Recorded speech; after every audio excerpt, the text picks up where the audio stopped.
Well, hello there folks, this is Liaj, and we've got some Monster Hunter Wilds weapon previews to talk about. This is the final video in a 3-part series covering the 14 weapons that will be featured in the upcoming game.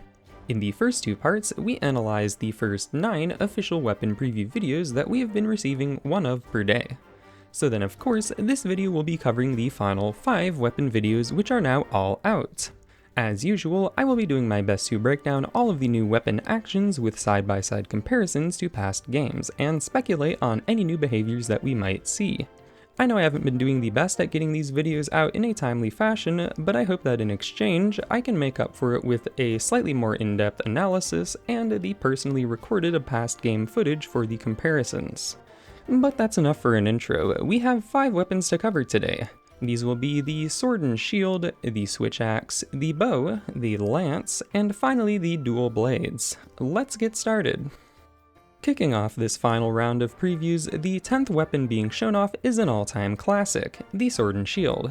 And to go with such a classic weapon, we have a classic set of gear. The Rathalos armor is looking iconic as always, and I am really happy to see this particular model of Rathalos sword and shield returning to Wilds. We've even got some neat details on this weapon. When it is unsheathed, we can actually hear it give off this nice sizzle sound effect. I haven't mentioned this at all in these previews so far, but I am loving the variety of weapon sound effects that we are hearing. In this preview, for example, it really sounds like we are swinging a flaming sword, and I am sure that if we are using a different sword and shield, the sounds would be completely different. So let's get into some moves, shall we? First off, we have a quick snippet of the sword and shield's back hop charge animation, which is then comboed into the start of a perfect rush. We will see the perfect rush later in the preview. Even though we don't see the default charge attack in this preview, I think the fact that the hunter does charge for a second during the back hop likely confirms its presence. Whether or not it behaves the same will remain to be seen, as some things we see later might be performing a similar functionality. Onto the weapon's basic combos. Well, I assume this is a basic combo. The first strike performed here is a match for the first hit of the classic default combo, but after this point, things are different. Just as we've seen in many of the previews before, we once again have some mid-attack repositioning. But of course, being the king of mobility, the sword and shield had to take this concept to the next level. Because after the first hit, our hunter decided that standing still while attacking is overrated, and proceeds to add some movement to every single following hit in the combo. In past games, the most we had was the ability to change our attacking direction mid-combo. Both World and Rise had a different way to do this.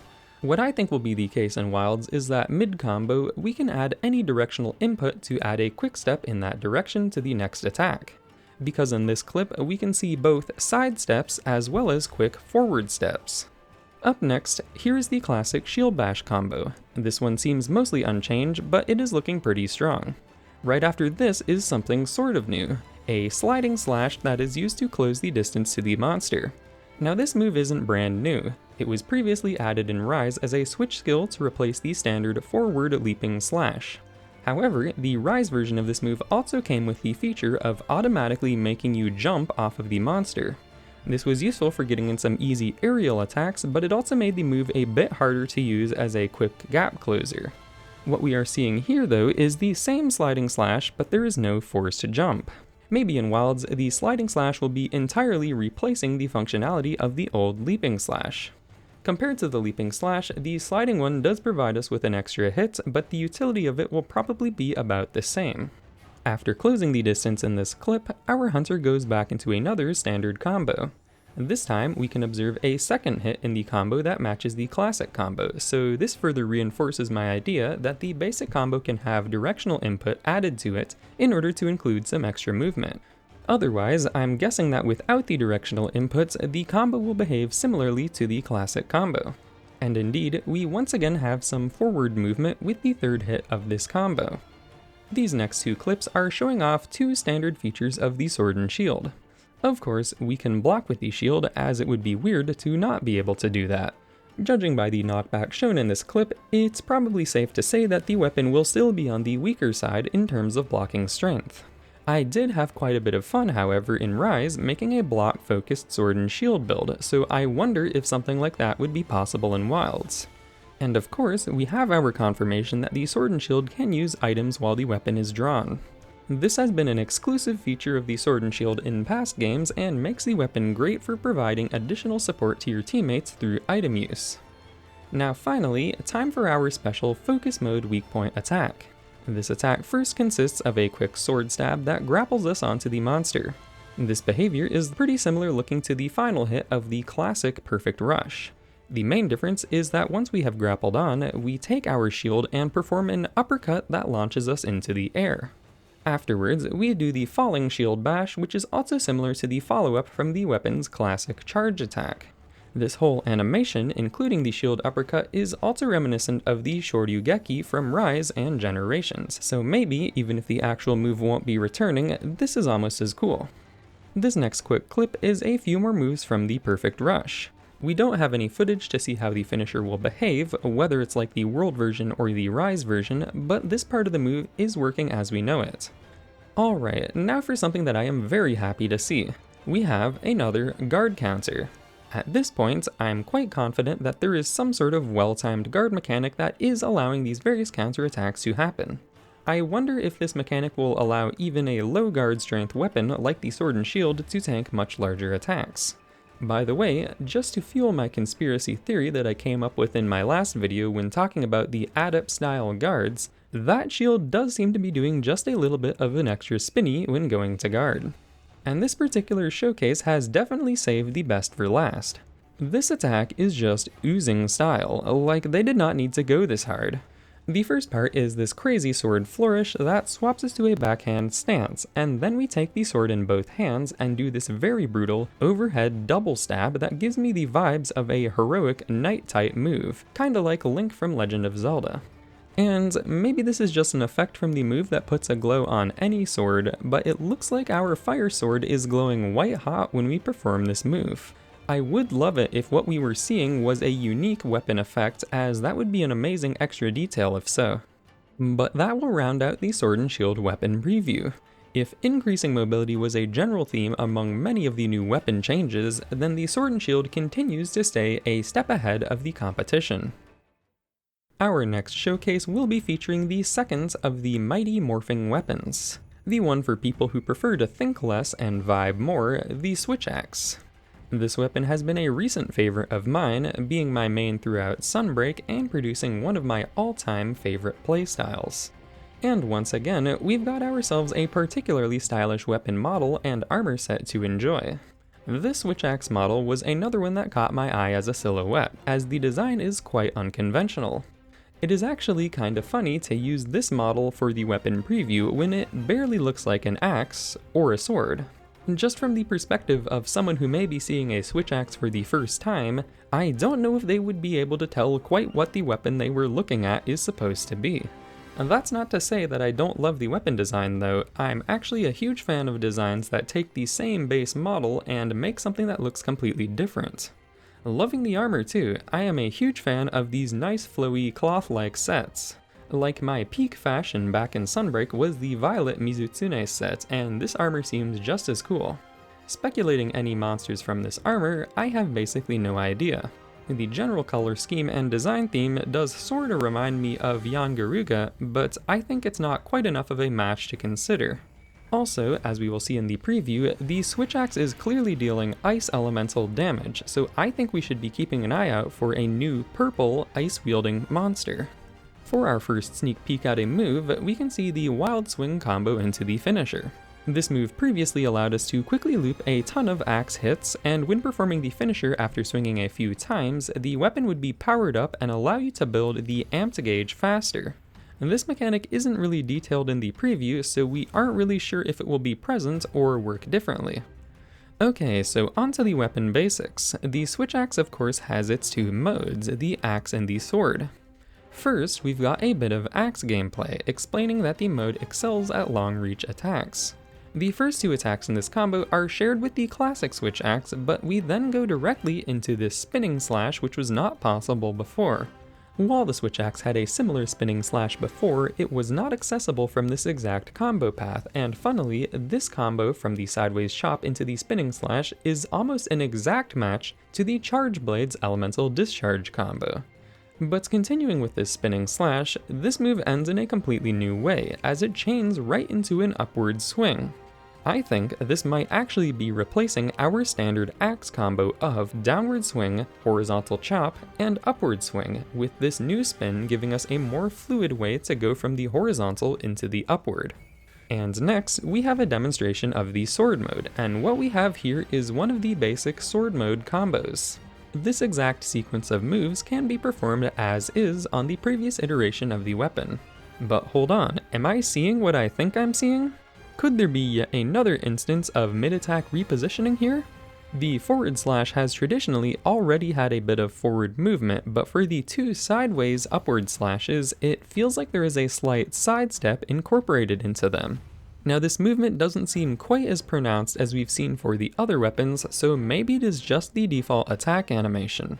Like, looking at the classic animation, we can see a similar sidestep, but our actual hunter's position doesn't change much. It almost feels like the hunter moves a bit more in wilds, but it's a bit tricky to tell completely from the perspective. Let's do some focus moding. This weak point attack is unlike anything we've seen the switch axe do before, consisting of a crazy series of wild axe chops before swapping to sword mode and letting out a super quick elemental discharge.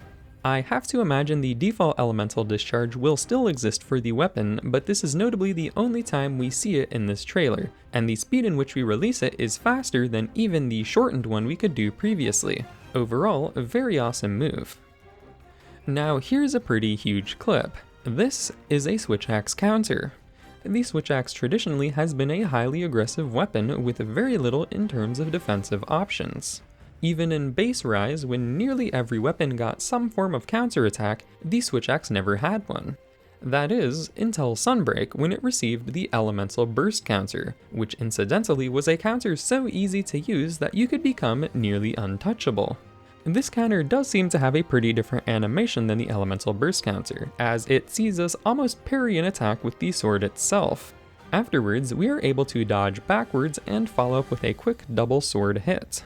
So this counter is a bit less over the top than the elemental burst one. Maybe it will be a bit more balanced and require more finesse to use. Next up, we have a very brief clip of some new axe combo where we seem to make heavy use of momentum to do this crazy flipping axe swing. Well, actually, this isn't completely new. This animation is very close to the Rise Silkbind Invincible Gambit. This Silkbind would perform a nice axe combo for us that also provided hyper armor, letting us power through any attacks during it. We don't have any context for how this move will be performed in Wilds, however. Speaking on this a bit more, I have noticed over the course of these previews that we have seen quite a few instances of Rise Silkbinds having been repurposed for Wilds. That said, these moves previously relied on wire bugs as a resource to stop them from being spammed. Without the wire bugs, however, I have to wonder if Wilds will have a different mechanic to limit their usage or if they will be freely usable.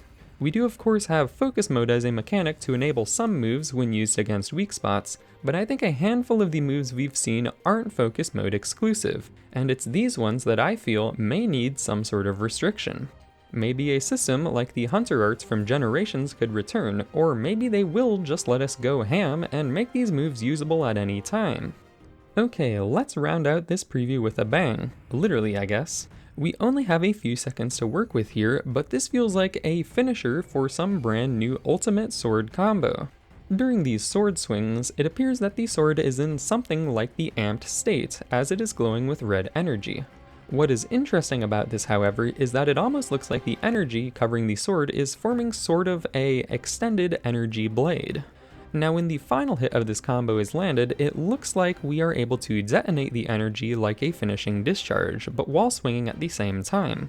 And at the very end of the combo, the motion the hunter performs to sort of deal with the recoil actually looks pretty similar to the motion we get after performing a compressed finishing discharge, or going back further, the finisher for the powered up Trance/Hunter art.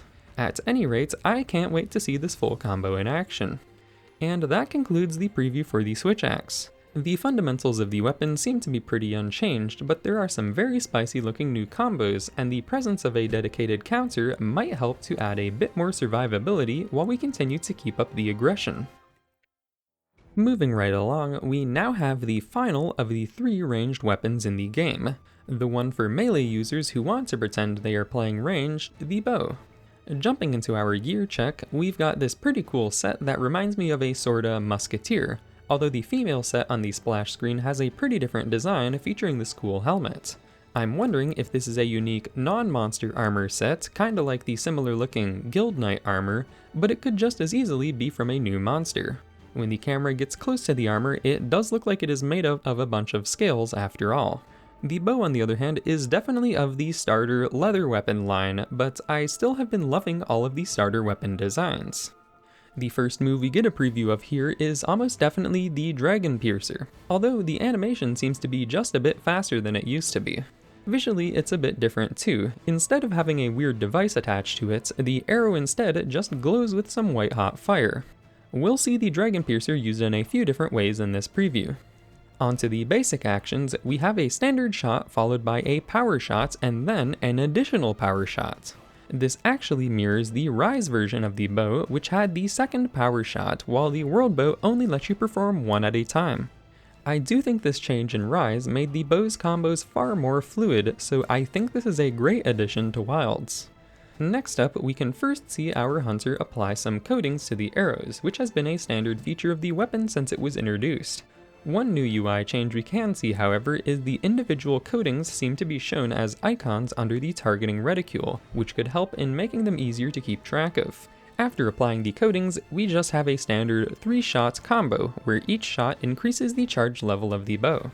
And then this next clip just demonstrates a standard charged shot, nothing really new here. I would like to bring up, however, that the color-coded charge levels that I brought up back during the Greatsword showcase do seem to be present on many charging weapons now, with a yellow-orange color representing a mid-level charge and a red color representing a full charge. And just nice to see this consistency being used across all the weapons. Okay, so everything so far has been pretty standard, but things are gonna get crazy from here on out. So, here in this clip, we are just taking some shots at the monster when suddenly we are attacked, but at the last second, we are able to dodge right through it with a pretty crazy flip. And this is most definitely a counter-style move. We had something sorta like this in Rise back with the dodge bolt switch skill. As long as you timed it right, this would allow you to dodge nearly any attack and allow you to follow up. More so than dodge bolt, however, this particular dodge animation reminds me of the Generations adept style evade. Mechanically, this worked about the same, but the evasion was a bit more flippy, just like what we are seeing in Wilds. So, adept style evade right out of the box for the Wilds bow then, not bad at all. In this next clip, we have a demonstration of the bow's charging sidestep. This allows us to reposition after shooting, but our charge level is still preserved after dodging. This is all stuff we had before, that is, until our hunter just casually decides to jump into the air. Sure, why not? I wonder if the reason for doing this is to deal some mounting damage. I believe we had something slightly similar before, which was a jumping stab attack that we could perform after a sidestep, and I think this did do some mounting damage too. And now for a big game changer. In this clip, we are introduced to the brand new Tracer Arrow, which once we land it, will cause all of our arrows to home in on it. Yeah, that certainly makes sense from a physics perspective. At any rate, this seems crazy powerful, because we could potentially mark a weak spot and then guarantee that we are landing tons of hits on it. In this clip, even the Dragon Piercer is able to curve and hit right on the mark. To cap it all off, the Tracer will also explode for extra damage after a certain time or if we deal enough damage. Going into our focus mode demo, the first thing we do is perform an arc shot. It looks like this one is dropping some projectiles which actually look more like raining arrows compared to the classic coconuts or the buffing mist from Rise. Regardless, we won't be thinking about this arrow rain once we see this next part. So, between this and the Tracer Arrow, I guess I'm obligated to say this now. Dragon's Dogma called, they want their magic archer back. Right, so we've got this whole auto-targeting reticule that just lets us lock on to all of a monster's weak spots at once. And of course, once we're quote-unquote locked on, we can release a whole swarm of arrows to hit all of our targets. Because they decided to show us the damage numbers for this part, we can see that all of the hits were considered to be on weak spots due to the icons surrounding the numbers. The main attack is yet to come, however. Right after our first volley, we do a quick spin and already have a Dragon Piercer ready to go. And it looks like this one hits particularly hard. It's kinda hard to tell, but I think in that last volley, we also applied a tracer to the monster, as it looks like we can see it glowing on its head. I might be confusing that with the glow from the focus mode though, but also the Dragon Piercer does cause an explosion on hit, so that might just be the tracer. We've still got more crazy stuff to go, however. Here we have a clip of our hunter jumping 10 feet into the air unassisted and firing a shot straight down onto the monster. This animation, by the way, is another one picked up from Rise, looking very similar to the aerial aim Silkbind. The one difference being that in Rise, the hunter had the silk to vault off of, while our Wilds hunter just seems to be built a bit different. The other main thing to note about this move is that it is most definitely our sneak attack. The tells for this, of course, being that we are performing it from behind, and then we have the signature audio cue that we have heard before. So while aerial aim was a very fun move to use in Rise, it does seem like that this version will be relegated to a pretty niche scenario. And just a little bit further to go in this showcase. We have one more quick clip of our dodge encounter, and then we've got one last neat thing to look at in the final clip. And this is a new looking attack where we load a big bundle of arrows and shoot them out like a shotgun. While this particular instance of the move is new, the animation for this has been lifted from a move added to the world bow in Iceborne known as Thousand Dragons. In that move, we combined the bow with the slinger to fire a shotgun blast of all of our currently loaded slinger ammo. For this Wilds move, the animation is almost the same, but this time we just fire a bunch of arrows. So maybe we can enjoy a similar effect without having to be reliant on having a steady supply of slinger pods. And finally, that wraps up the bow preview. In terms of flashy new moves, the bow definitely seems to be eating good. The homing arrow behavior in particular seems like it could be super powerful, especially with the new focus on creating and targeting weak spots. We will now move on to the second to last weapon in this whole series of previews.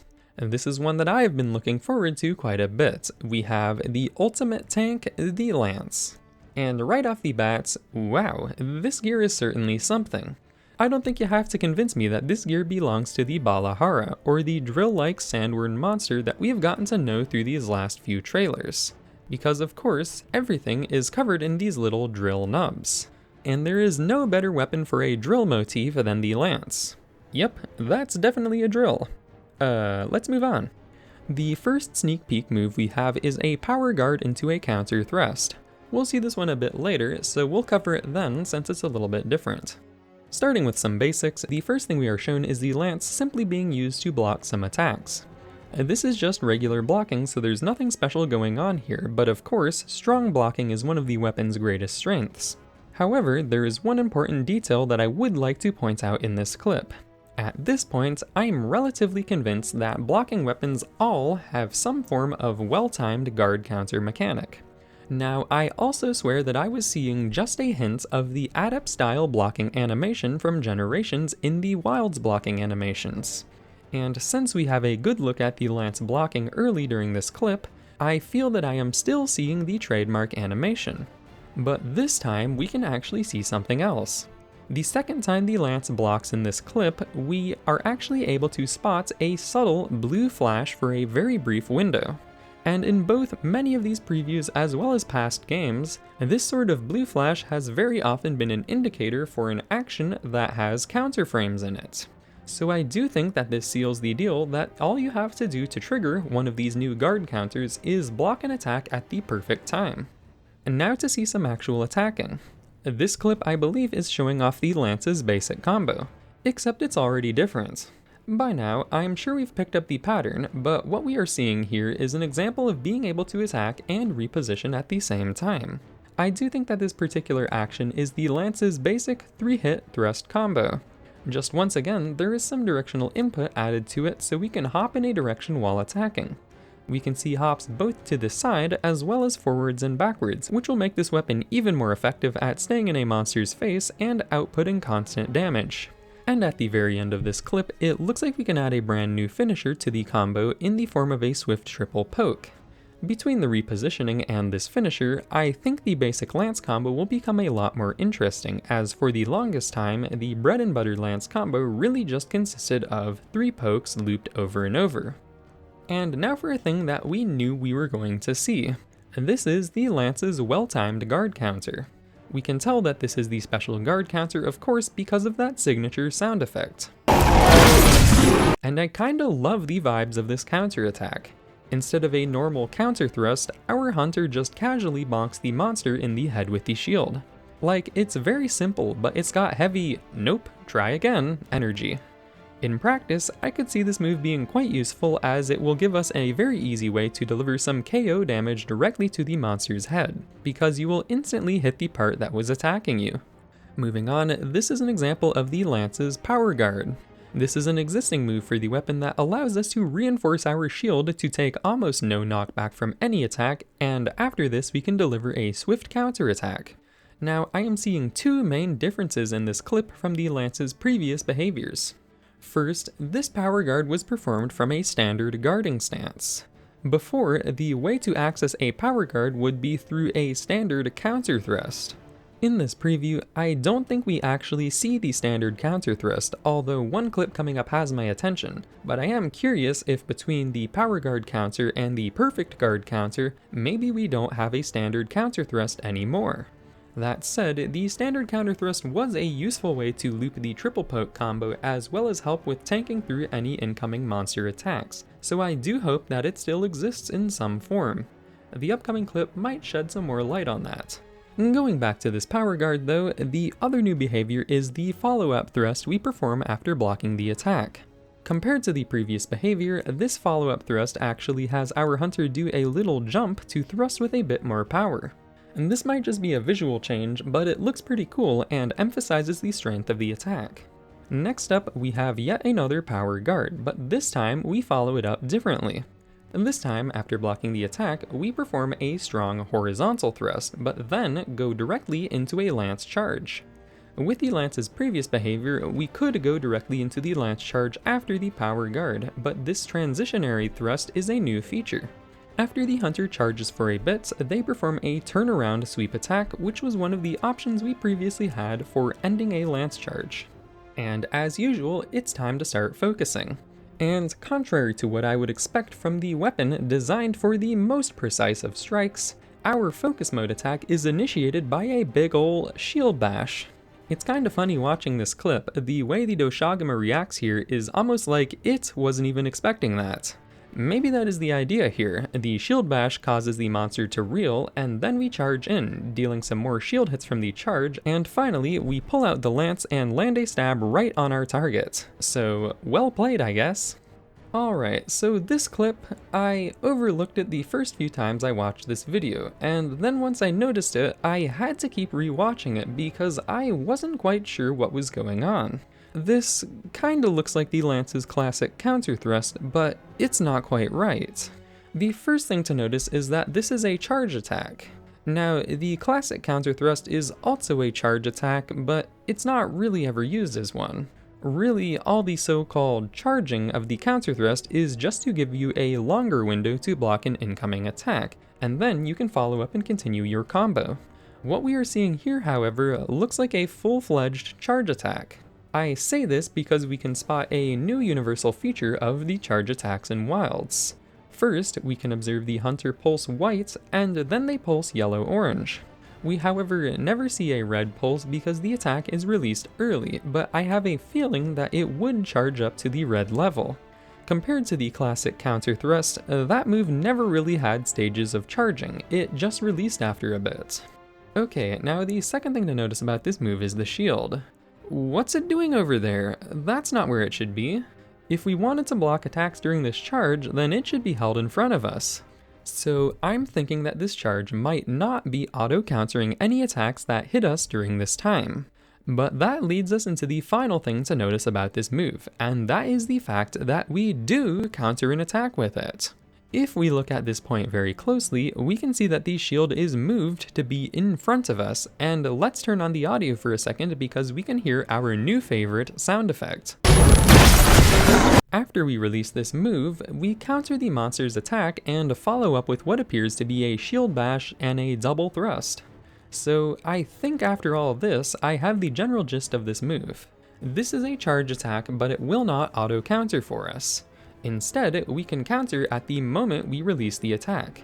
Unsure if the attack will behave differently if it is used as a counter or not, but I think it would be a really cool high risk, high reward dynamic to make the attack strongest if we fully charge it and land the counter. So yeah, I don't think this is our standard counter thrust, but it looks like a really interesting move. And after all that analysis for a single tiny clip, we are actually almost done here. First, we have the hunter performing a jump from the lance charge. This is a classic lance move and actually gives the weapon a bit more mounting potential than others. Rounding out the video will be another instance of a monster clash. This one's pretty straightforward. After holding the shield in the monster's mouth, the hunter bashes it away and follows up with a quick stab. I will say that so far, I believe we have only seen clashes performed with weapons capable of blocking. So I'm actually curious if this is a feature that can only be done by blocking. It feels like a pretty impactful mechanic to only include on some weapons, but maybe that will help set them apart. And there we have it. While the lance often doesn't have much of the flashiness that the other weapons do, these changes are actually feeling quite fresh for the weapon. I know I brought this up plenty of times over the course of these previews, but the additional mobility really feels like it will make a difference with the lance for keeping us in the action at all times. And this is something the lance was already really good at. Alright, Dual Blades enjoyers, your time is finally here. Perhaps one could even say that they were saving best for last. Now, while I think that's subjective, after watching this preview, I might even be inclined to agree with that. But let's save the juicy stuff for now and do our quick gear inspection. What we have here are some standard bone dual blades. At this point, we've seen plenty of amazing weapon designs already, so I'm fine with just seeing a normal bone weapon to round things out. Now for this armor, on the other hand, we've got another awesome brand new design. Now, I made this same comment about the Doshagama gear, but this armor is also giving very strong Mad Max vibes. Or actually, you know what? The sorta post-apocalyptic biker gang look might actually draw a comparison to Fist of the North Star if I know my media right. Either way, it is looking stylish as always. We don't know at this time if this armor comes from any single monster, but I think it might, as the pink and yellow fur accents seem too striking for this to be a non-monster set. Onto our first main clip, we have a pretty standard dual blades combo. The dual blades have a few too many attacks for me to tell you if these are all exactly the same, but I'm sure they function about the same way. You mash the attack button and you'll do a bunch of hits, just what we would expect of the weapon. Next up, we have an example of the dual blade's signature mechanic, the Demon Mode. The first thing we can see here is the hunter activating Demon Mode, and this is a bit different as the hunter is able to do it while moving. This change isn't too huge, but it's just a nice bit of extra fluidity for the weapon. After entering Demon Mode, we have a few standard actions. First, the advancing Whirlwind Slash, which we chain into a quick step evade, and finally, we go into a Demon Dance. These moves all seem mostly unchanged, but there is one detail I'm noticing. So in this clip, we have a UI element visible.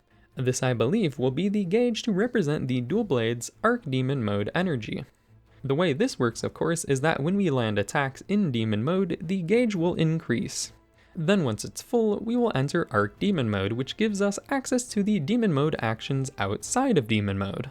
Well, at least that's about how it worked before. The thing is, in this clip, our first attack raises the gauge a little bit, which is to be expected. But after that, when we perform the Demon Dance, not only does our gauge not increase, there is a point at the end of the dance where our hunter flashes and the gauge decreases. So I'm not really sure what this flash represents, but perhaps the energy from the gauge was being used to either power up the Demon Dance or maybe even enable the final move from it.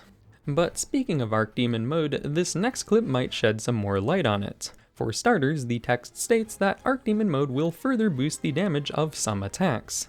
Now technically, I believe this was stated to be the case for that move previously, although I don't believe it actually gave you an attack boost in the past. But I guess it's technically true in that it upgrades some moves outside of Demon Mode to be closer to the Demon Mode combos. So maybe the text here is just referring to the same thing when it says it will boost the damage of some attacks. Now, what I am more interested in is the actual combos we are seeing here. There's quite a bit here that I don't seem to recognize. The first few hits performed seem to be somewhat normal, but immediately after, our hunter flashes white and combos into a slash with both blades that allows them to do a backstep. So this does feel like a new feature, but I think I actually do recognize this animation from somewhere. I might have completely forgotten about this if I wasn't just messing around in the training room while preparing clips for this video, but there was a switch skill added to the dual blades in Rise Sunbreak called the sliding slash. What this skill does is allow us to input a direction during some of our combos to perform a new attack that quickly moves us in that direction. So we could perform this move to strafe left, right, or backwards. And this backwards one in particular is looking kinda familiar. Let's watch the Wilds clip a little further, by the way. Look, our hunter flashes white again, and this time they do an attack that strafes them to the right. I don't think this animation is an exact match, but function-wise, it is seeming kinda similar. So this is kinda business as usual by this point. I think we can pretty safely put this down as our requisite, brand new repositioning while attacking behavior. Except this time, it turns out the dual blades already had a bit of a prototype for this, so I think they just went ahead and repurposed that for the default weapon in Wilds. But the one question that remains in my head is, what's up with those white flashes? I have two possible theories. The first is that these white flashes are parry windows, so if a monster attack hits us during them, we can dodge through it and counter. And spoiling a little bit ahead in this video, we will learn that this will be a feature of this weapon. However, I have reason to believe that this flash doesn't necessarily signify a parry window, and I'll get more into that reason soon. But allow me to present my other theory. So remember that weird flash that we got at the end of our demon dance? We noticed that when this flash triggered, a chunk of the arc demon gauge was removed. Similarly, anytime we get a white flash in this clip, we also lose a chunk of the gauge. So I think that this flash is just an indicator that we are performing a special arc demon mode action. I would guess that these strafing slashes would not be possible without any gauge, and the flash tells us that we just consumed some of the energy. There is one third time in this clip where a chunk of energy is consumed, and that is during the backwards dodge at the end of the combo. Well, there's no flash for this action, but we do know from previous games that performing these special quick step evades also consumes your gauge. So I don't know, I suppose I've overanalyzed this a bit too much and my theories are starting to fall apart, so let's move on. No time for thinking anymore, we've got a focus mode move. The startup for this move is pretty similar to the vaulting slash that was available as a switch skill in Rise. Previously, this would allow us to jump off a monster to perform some aerial follow-ups. This time, however, we grapple onto the monster's face before kicking off of it, and as to what happens next...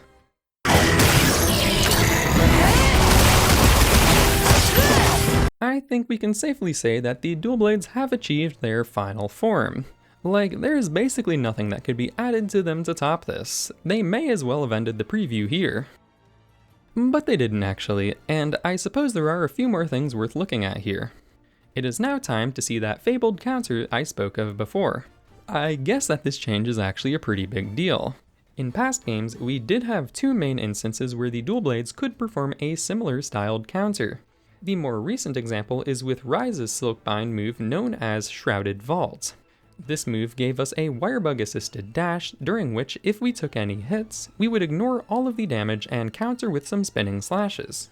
Going a bit further back, the earlier example is from the Generations Dual Blades Add-Up style. While the Add-Up style gave most weapons the ability to dodge through an attack to ignore the damage, the dual blades were a bit special in that the attack was incorporated into the dodge itself. So just by dodging through a monster's attacks, you would end up slicing up the monster in the process. And so, the animation for this new counterattack is pretty similar to both of these moves, but mechanically, I think it might be closer to the Add-Up style counter, as it appears to have been initiated by dodging through an attack with good timing. Slowing things way down here, it looks like we are seeing a demon mode quickstep in progress when the monster hits us, and that is what triggers the counter. And bringing up those mysterious white flashes I was obsessing over before, this is the reason I don't think that they are indicating parry frames, because we can see the hunter in the process of quickstepping even though they are not glowing white. It is only once the monster attack hits them that they start glowing, but this time it is more of a blue-white, which we at this point can recognize as the universal effect for actions that are counters. So yeah, maybe those strafing slashes do end up having parry frames, but I don't think that the white flashes that go with them have anything to do with that. So that wraps up that weird tangent. Let's round out the video now. 2 more clips to go. This one looks pretty crazy with our hunter spinning in place like a Beyblade on the back of the monster. I'm gonna go ahead and guess that this is our mount finisher, which I think we've seen a few of at this point. Looking awesome, but the effect should be pretty straightforward. And finally, we have even more crazy spinny action. This is a bit more interesting though because it is performed on the ground. So could this be a regular combo that we can just do, or is it a special move that we can only do under certain circumstances? Only time will tell, but that'll end off the Dual Blades preview video. I think fans of the weapon will love all the flashy new stuff, but I think the real game changer could be the reintroduction of adept style like evades. I have to wonder how these will be balanced because there is a chance that having them always available could make the weapon downright untouchable. But in that regard, many weapons are receiving similar levels of changes, so we might have to prepare for some powered up monsters that can keep up with our new hunting tech. So there we have it. I am relatively relieved to be finishing up these previews as I have put a lot more work than I am used to in getting these out one after another. Hopefully, I will have this one out right before Wilds becomes playable at Gamescom, because it is quite likely that most of this info will become outdated the moment that happens. Still, I am happy with the quality I've been able to provide for these videos, and I hope I can make more like these in the future. Probably not right away though. Specifically, I don't think I will be covering any of the upcoming info for Wilds, as I won't be playing the game myself, and the people who probably will be playing it will do a much better job on their own coverage. Also, I need a break after this marathon video making session. My next Wilds coverage will likely either be when we receive another major trailer, or maybe I'll wait even longer until we have a public demo so I can make some more hands-on content. Of course, when the full game launches, there will be all kinds of possibilities for fun things to do. If you watched all the way to this point, and especially if you watched the first 2 videos in this series, then thank you so much for the support. If you enjoy this kind of unnecessarily in-depth content, then I'm glad I could provide something that people appreciate. I'll be doing my best to hopefully make more cool stuff in the future. For now, however, I might as well say, thank you very much for watching, and I hope to see you again soon.